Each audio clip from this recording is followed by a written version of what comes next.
जो जाए बद्री वो न आए ओदरी। यानी जो व्यक्ति बद्रीनाथ के दर्शन कर लेता है उसे माता के गर्भ में दोबारा नहीं आना पड़ता। वो प्राणी जन्म और मृत्यु के चक्र से छूट जाता है। नर और नारायण पर्वत श्रृंखलाओं के गोद में स्थित है देश के 4 धामों में से एक बद्रीनाथ धाम। अलकनंदा नदी के किनारे बसे आदि तीर्थ बद्रीनाथ धाम श्रद्धा और आस्था का अटूट केंद्र है। ये वो धाम है जहाँ भगवान विष्णु ने कई सालों तक तपस्या की। इस धाम की स्थापना सतयुग में ही हुई। बद्रीनाथ का इतिहास वैदिक काल में भी मिलता है।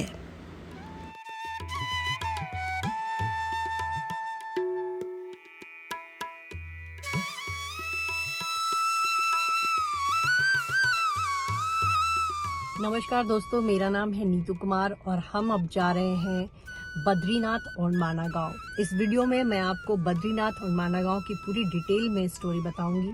इसके अलावा आपको बता दें कि ऋषिकेश से बद्रीनाथ की दूरी पड़ती है 294 किलोमीटर और आपको बता दें पहाड़ों पे ये रास्ता 8 से 9 घंटे में तय होता है। पहले हम बद्रीनाथ जाएंगे, फिर उसके बाद हम माना गांव जाएंगे। माना गांव बद्रीनाथ से सिर्फ 3 किलोमीटर की दूरी पर है। आप वहां पैदल भी जा सकते हैं। देवप्रयाग के बाद से अलकनंदा नदी के किनारे से होते हुए यात्रा शुरू हो जाती है। पूरे रास्ते में आपको कई बार अलकनंदा नदी दिखाई देती है। बद्रीनाथ का रास्ता बहुत ही खूबसूरत पहाड़ियों से होकर गुजरता है। बद्रीनाथ उत्तराखंड के चमोली जिले में पड़ता है। वहां तक पहुंचते पहुंचते पहाड़ की चोटियों पर आपको बर्फ दिखाई देने लगते हैं। भगवान विष्णु का ये सबसे बड़ा मंदिर माना जाता है। 4 धामों में से एक है और उत्तराखंड आने वाले ज्यादातर यात्री बद्रीनाथ आते हैं। आपको ये बताएं कि केदारनाथ से ज्यादा यात्री बद्रीनाथ आते हैं क्योंकि केदारनाथ काफी ऊंचाई पर है और सभी लोग वहां नहीं जा पाते। लेकिन बद्रीनाथ में आपको चढ़ाई नहीं करनी पड़ती। यहाँ बद्रीनाथ का जो मंदिर है उसके आसपास काफी होटल्स है, तो लोग आकर यहाँ रुक भी जाते हैं और इस वजह से यहाँ ज्यादा यात्री आते हैं। बद्रीनाथ बेहद प्राचीन मंदिर है। इसका निर्माण 7वीं से 9वीं सदी में होने के प्रमाण मिलते हैं। मंदिर के नाम पर ही इसके इर्द गिर्द बसे नगर को भी बद्रीनाथ कहते हैं। हिमालय पर्वत पर स्थित बद्रीनाथ समुद्र तल से 3133 मीटर की ऊंचाई पर स्थित है। जाड़े के दिनों में यहाँ इतनी ठंड पड़ती है कि नवंबर से लेकर अप्रैल तक मंदिर के कपाट बंद रहते हैं। कहते हैं तब उस दौरान बद्री विशाल की पूजा देवतागण करते हैं। ये भी माना जाता है कि 6 महीने बद्री विशाल की पूजा इंसान करते हैं और 6 महीने नारद मुनि। लंबी लाइन यहाँ पे भक्तों की दर्शन के लिए लगी रहती है और इतने ज्यादा यात्री यहाँ आ जाते हैं कि कई बार बद्रीनाथ पूजा समिति को जो है रजिस्ट्रेशन तक बंद करना पड़ता है। तो बहुत लंबी लाइन होती है। घंटों लोग लाइन में लगकर बद्री विशाल की यहाँ पे पूजा अर्चना करते हैं। आपको ये बताएं कि ये मंदिर अपनी खूबसूरती के लिए भी बहुत जाना जाता है। बहुत सुंदर चित्रकारी है यहाँ पर और चारों तरफ जो पहाड़ है और जो आसमान है उनका लुक देख कर कैसा लगता है मानो आप किसी दूसरी जहां में आ गए।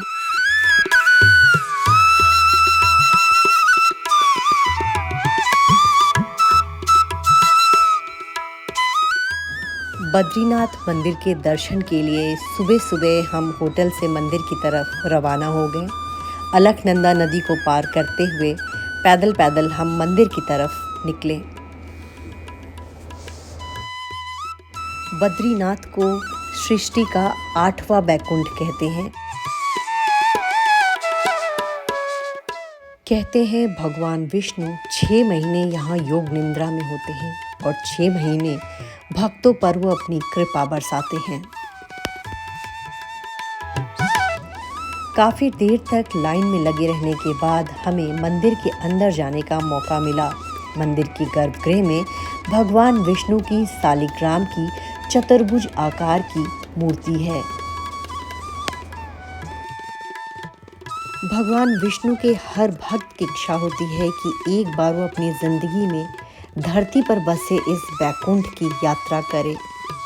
हमारी ये यात्रा बहुत खूबसूरत, बहुत ही अच्छी रही।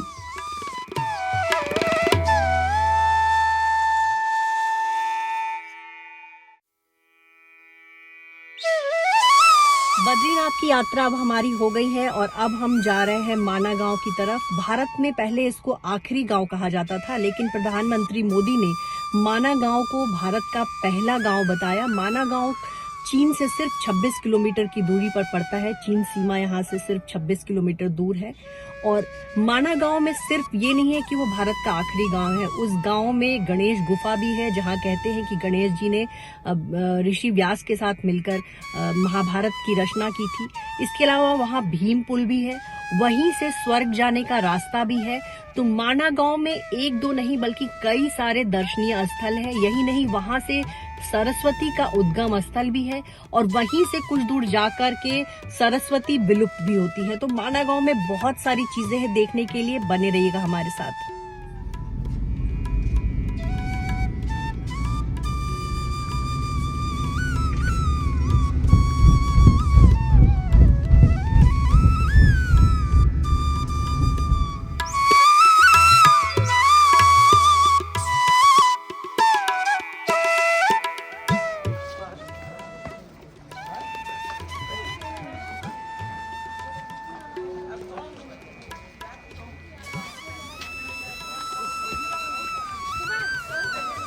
ये गांव जो है समुद्र तल से 10,033 फीट की ऊंचाई पर है। गांव बहुत ही खूबसूरत है, सफाई बहुत अच्छी है और जो लोग भी बद्रीनाथ आते हैं वो माना गांव जरूर घूमने आते हैं। यहाँ जो है, यहाँ के लोग जो है बहुत अच्छे जो है हस्तशिल्प कलाकार हैं, तरह तरह की चीजें वो बनाकर रखते हैं। साथ ही आपको पूरे गांव में बहुत खूबसूरत पेंटिंग देखने को मिलती है। हर जगह दीवारों पर बहुत ही सुंदर सुंदर पेंटिंग बने हुए हैं।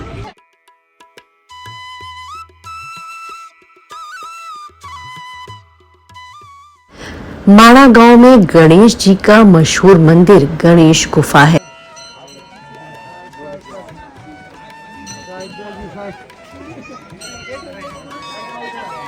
कहते हैं इसी गुफा के भीतर गणेश जी ने महाभारत की रचना की थी।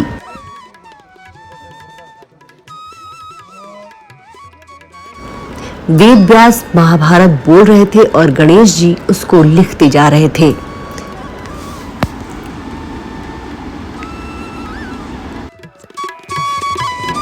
गणेश गुफा से थोड़ा आगे बढ़ते ही आपको वेद व्यास गुफा मिलता है। लोग वहां भी जाकर दर्शन करते हैं। व्यास गुफा रहस्यों से भरी है। वैसे तो ये एक छोटी सी गुफा है, लेकिन इसके बारे में कहा जाता है कि हजारों साल पहले वेद व्यास ने इसी गुफा में रहकर वेदों और पुराणों का संकलन किया। व्यास गुफा अपनी अनोखी छत को लेकर भी देश भर में चर्चित है। इस छत को देखने से ऐसा लगता है जैसे बहुत से पन्नों को एक के ऊपर एक रख दिया गया हो। कहा जाता है कि इनमें महाभारत की वो कहानी है जिनके बारे में सिर्फ वेद व्यास और भगवान गणेश के अलावा कोई नहीं जानता।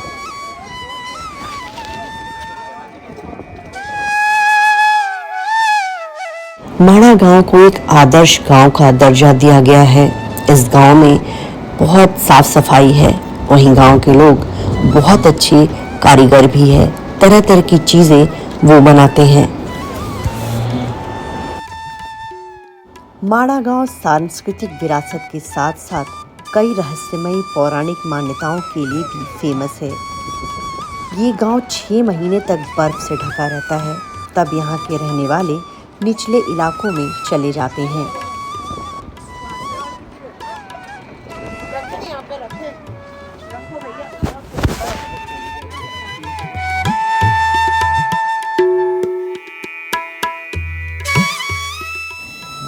बद्रीनाथ की तरह माना गांव भी नर और नारायण पर्वत के बीच में पड़ता है।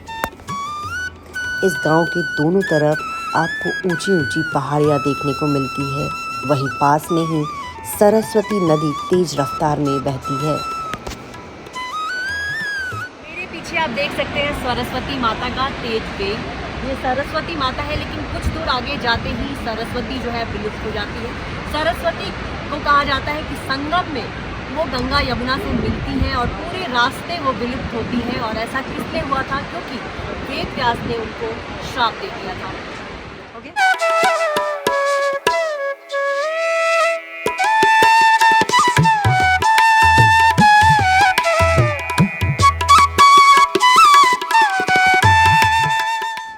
माड़ा गांव में मां सरस्वती की पूजा भी की जाती है। यही नदी के पास ही मां सरस्वती का एक मंदिर बन रहा है। साथ ही उनकी एक मूर्ति भी यहाँ विराजमान है। यहाँ आने वाले ज़्यादातर भक्त यहाँ पूजा पाठ करते हैं और उसके बाद मां सरस्वती का पवित्र जल अपने साथ ले जाते हैं। मां सरस्वती सरस्वती कुंड से निकलती हैं और आगे जाकर अलकनंदा में विलुप्त हो जाती हैं। अलकनंदा में विलुप्त होते वक्त मां सरस्वती नज़र नहीं आती और उसके बाद सीधी संगम में यानी प्रयागराज में मां सरस्वती दिखाई देती हैं। और मैं अभी फिलहाल भीम पुल पे खड़ी हूँ। कहा जाता है कि सरस्वती नदी को पार करने के लिए भीम ने पत्थर को यहाँ पर डाला था और इससे जो है रास्ता क्रॉस करके वो लोग स्वर्ग की जो सीढ़ी है वहाँ गए। साथ ही आप यहाँ पे देख सकते हैं हिंदुस्तान की प्रथम दुकान, हिंदुस्तान की प्रथम दुकान। पहले इसे कहा जाता था हिंदुस्तान की आखिरी दुकान, लेकिन अब इसका नाम जो है बदल दिया गया है। अब ये हिंदुस्तान की प्रथम दुकान जो है कहा जा रहा है। लेकिन बहुत सारे ऐसी दुकानें बनती जा रही हैं और आगे आगे तक ऐसे बढ़ती जा रही हैं। ये इनका एक होगा। साथ ही यहाँ पे माँ सरस्वती का आप देख सकते हैं जल भी दिख रहा है। कैसे है ये जल? 200 का। तो माँ सरस्वती का यही उद्गम स्थल है और यहाँ से लोग जो है जल लेकर जाते हैं। आप देख रहे होंगे भारी मात्रा में श्रद्धालु यहाँ पहुँचे हुए हैं और बहुत ही खूबसूरत नज़ारा है। चाइना बॉर्डर यहाँ से काफ़ी पास है। सरस्वती नदी का उद्गम स्थल है, लेकिन सरस्वती नदी जो है विलुप्त हो गई थी। कहा जाता है कि ऋषि वेद व्यास ने उनको श्राप दिया था क्योंकि सरस्वती नदी जो है बहुत आवाज़ कर रही थी। उनके जो पानी का वेग था बहुत तेज था और ऋषि वेद व्यास जो है वहाँ बैठकर महाभारत की रचना कर रहे थे और उनको जब बहुत ज़्यादा शोर सुनाई दिया तब उन्होंने उनको कहा कि मैं तुम्हें श्राप देता हूँ कि तुम लुप्त हो जाओ। और वाकई में ऐसा हुआ कि यहाँ से निकलते ही सरस्वती नदी जो है गायब हो गई। माड़ा गांव में एक और दर्शनीय स्थल है भीम पुल। कहते हैं पांडव जब स्वर्ग जा रहे थे तो राह में सरस्वती नदी पड़ी। तब भीम ने ये बड़ा सा चट्टान उठाकर सरस्वती नदी के ऊपर डाला था और इसी को पार करके पांडव स्वर्ग की तरफ गए थे। यहीं पर एक स्वर्ग रोहन द्वार भी बना हुआ है।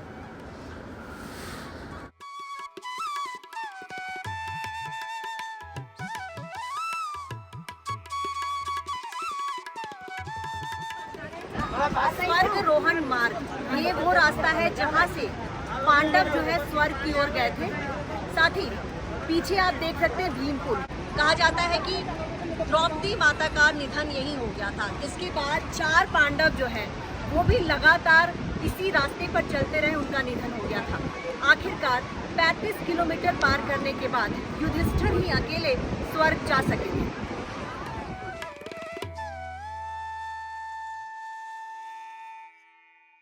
तो दोस्तों ये था हमारा बद्रीनाथ और माड़ा गांव का सफ़र। उम्मीद है आपको पसंद आया होगा। अगर आपने हमारे चैनल को सब्सक्राइब नहीं किया है तो प्लीज़ कर लीजिए। थैंक यू इस वीडियो को देखने के लिए।